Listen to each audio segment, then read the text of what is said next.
Electrical discharge machining produces complex and durable parts for critical industries. That's why we have 4 Sodic wire EDM machines in our lab, and electrical discharge machining is a required course for Penn College manufacturing students. Over 16 weeks, we complete several EDM projects, including drive shaft yokes for the college's Baja SAE car.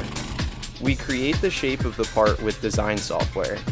Once finalized, the 2D design is loaded into software that maps out the cutting path for the EDM machine.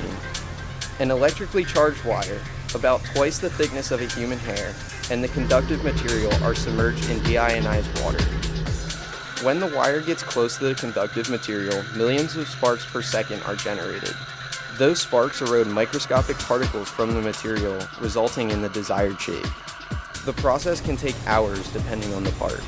The result is worth the wait. Programming and operating EDM machines provide us with high-level skills to meet the needs of industry.